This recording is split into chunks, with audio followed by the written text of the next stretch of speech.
les années 2000. Une décennie où l'animation a véritablement explosé, où des générations entières ont vu naître des héros et des héroïnes qui les ont accompagnés dans leurs aventures les plus folles. Mais pourquoi ces dessins animés étaient-ils si particuliers, si mémorables, si meilleurs que ceux d'aujourd'hui? Car au-delà du simple divertissement, ces dessins animés ont forgé des émotions, des valeurs et des souvenirs durables. L'impact qu'ils ont eu, non seulement sur la jeunesse de l'époque, mais aussi sur la culture populaire en général, ne peut être sous-estimé. Les dessins animés des années 2000 ont marqué toute une génération. Ils n'étaient pas seulement une distraction, ils étaient des guides, des amis, des espaces d'expression pour des idées profondes, tout en restant accessibles entre la magie de Pokémon et la philosophie cachée d'Avatar. Ces séries nous ont fait rire, pleurer et rêver et réfléchir. Ils ont traversé les écrans des chaînes comme TF1, M6, France 3 ou encore Cartoon Network, captivant un large public qui s'est retrouvé dans ces mondes d'animation.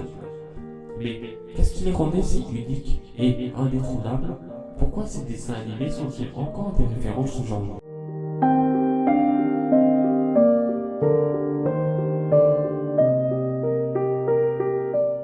Les années 2000 ont été le théâtre d'une explosion d'animation où chaque série semblait offrir quelque chose de nouveau, de frais et d'innovant. L'ère de la mondialisation des dessins animés a permis l'arrivée de séries venant de partout dans le monde et cette diversité a enrichi l'offre télévisuelle de l'époque. Prenons un instant pour explorer la richesse des styles. Nous avons des séries d'animation japonaises comme Dragon Ball Z, Yu-Gi-Oh!, Naruto, mais aussi des séries américaines comme Teen Titans, Batman Beyond ou les Super Nanas.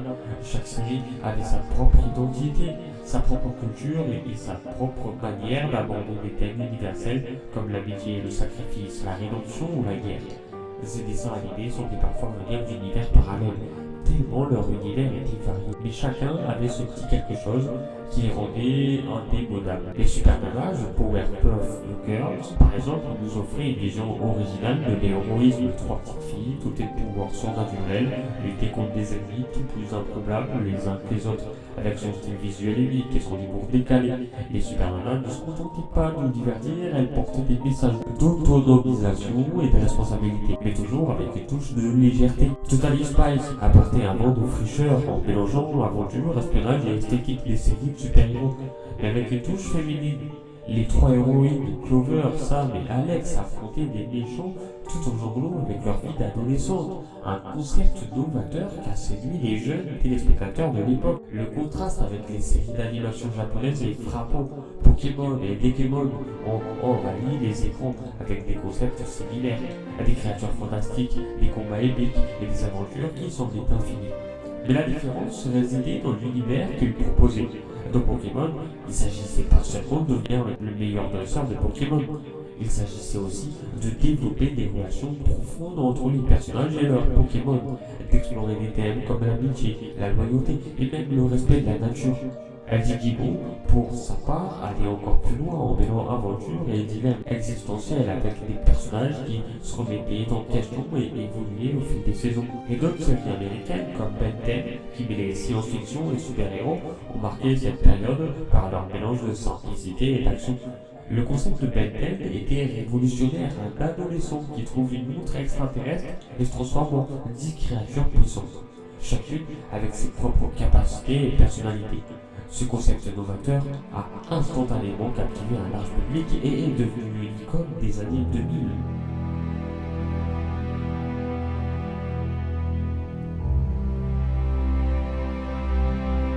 L'une des raisons majeures pour lesquelles les dessins animés des années 2000 étaient plus forts et plus mémorables que ceux d'aujourd'hui est la profondeur des personnages qu'ils présentaient. Ces personnages n'étaient pas figés dans des archétypes, ils étaient parfois imparfaits, parfois douteux, mais toujours incroyablement attachants. Prenons par exemple Zuko dans Avatar, le dernier maître des mers. Zuko commence comme l'un des antagonistes principaux de la série, les fils du Seigneur du Feu. Il était à la fois perdu, malheureux et en quête de l'approbation de son père. Mais au fur et à mesure que la série avance, Zuko subit une transformation qui le mène à la rédemption. Un parcours richement détaillé qui a marqué les téléspectateurs. Les conflits intérieurs de Zuko, ses doutes et ses erreurs ont touché des milliers de jeunes spectaculaires qui se sont reconnus dans sa quête de soi. À l'opposé, les races moquettes nous offraient une perspective enfantine mais pas naïve. Tommy, Chucky, Phil et Lil étaient confrontés à des situations qui semblaient simples pour des adultes, mais qui pour eux étaient des montagnes à gravir. Alors ces personnages ont évolué au fil des épisodes, avec des arcs narratifs qui touchaient des thèmes comme l'amitié, la famille, et même la peur de grandir.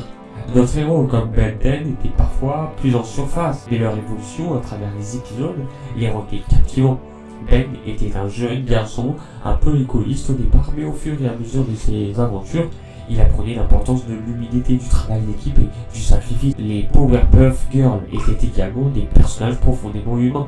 Malgré leur nature surnaturelle, chacune d'entre elles avait une personnalité distincte. Blossom, la leader réfléchie, Bubbles, la plus douce et enthousiaste, et Buttercup, la plus audacieuse. Elle n'était pas seulement des héroïnes qui sauvaient la ville, mais elle vivait aussi des dilemmes qui les rendaient crédibles, des conflits familiaux, des conflits d'amitié, des peurs et des insécurités qui résonnaient avec les jeunes spectateurs.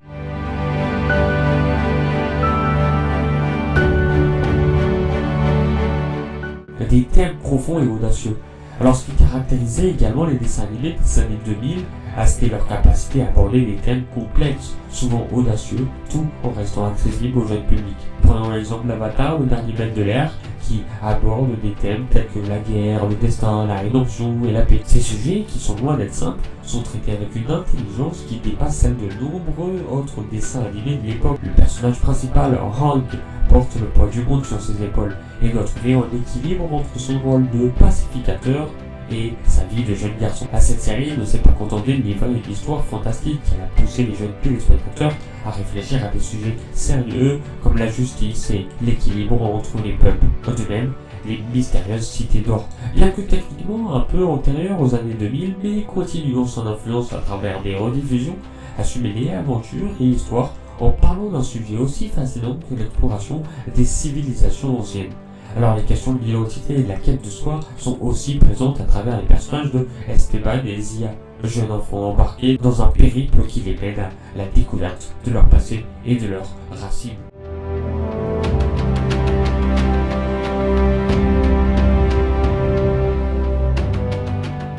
Les années 2000 ont marqué une époque où la culture geek a connu une montée en puissance. Les dessins animés étaient de plus en plus influencés par les jeux vidéo, les bandes dessinées et les sorts d'internet. On le voit notamment dans les séries comme Teen Titans, où l'on retrouve des références à des univers geeks et des clins d'œil à la culture pop. Les Teen Titans ne se contentaient pas d'être une équipe de super-héros, ils incarnaient un mélange de culture geek, de comédie et de psychologie, des éléments qui ont contribué à leur popularité durable. De même, le Digimon, avec son exploration des mondes numériques et des monstres digitaux, faisait écho à la révolution technologique de l'époque et à la place croissante d'Internet dans la vie quotidienne des enfants.